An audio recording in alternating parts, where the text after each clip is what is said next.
I recently came across the Tech Transparency Project's latest report, Meta Awash in Deepfake Scam Ads, which uses data from mid-2025 to paint a pretty disturbing picture of Meta's tolerance for harmful ads that, according to their own rules, should not be permitted to run on any of their platforms.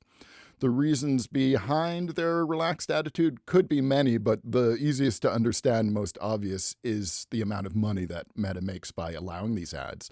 For example, just in the period between April 3rd and July 1st of this year, the Tech Transparency Project found 45 advertisers running scam ads, spending over $18 million in those 3 months alone.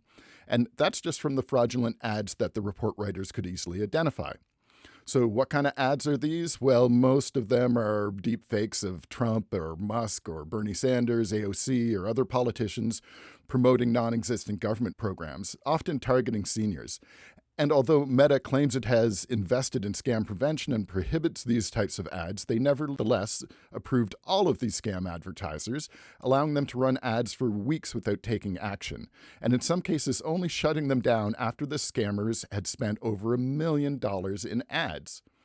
And what are Meta's ad policies? Let me read them verbatim for you. Quote, advertisers can't run ads that promote products, services, schemes, or offers that use identified deceptive or misleading practices, including scams to take money from people or access personal information. We do this to protect people from being taken advantage of by advertisers, end quote. Great. But like so many big tech policies, this seems like something to point to pretend the problem has been handled, more than a reflection of the actions of the company that put those policies in place. And it's not just the Tech Transparency Project. In May 2025, the Wall Street Journal published a piece saying that Meta's scam ads are getting worse, noting that, quote, current and former employees say Meta is reluctant to add impediments for ad-buying clients who drove 22% increase in its advertising business last year to over $160 billion. Even after users demonstrate a history of scamming, Meta balks at removing them, end quote. The article continues to say that Meta is, again I quote, a cornerstone of the internet fraud economy.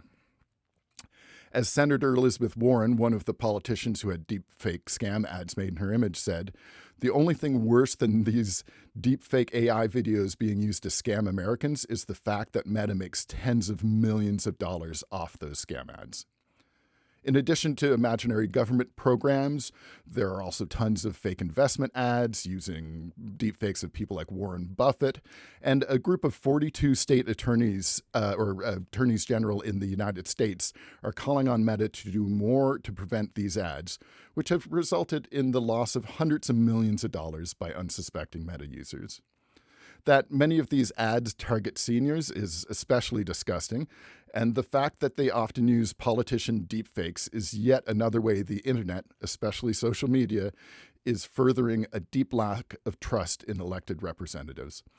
But that doesn't seem to matter much to the companies making money off ads like this, just like they don't care that their algorithms are directly making the world a more awful place to live in many other ways.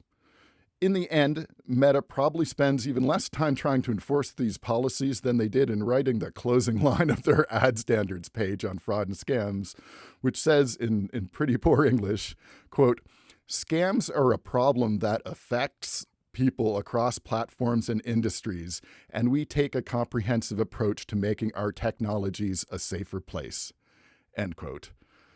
All right then, Meta, you keep pretending you've got a comprehensive approach to making your technologies a safer place, whatever that means. And hopefully the attorneys general and diligent groups like the Tech Transparency Project can keep showing how hollow your words actually are. And here's hoping that eventually even the users listen. I'm the other Mac.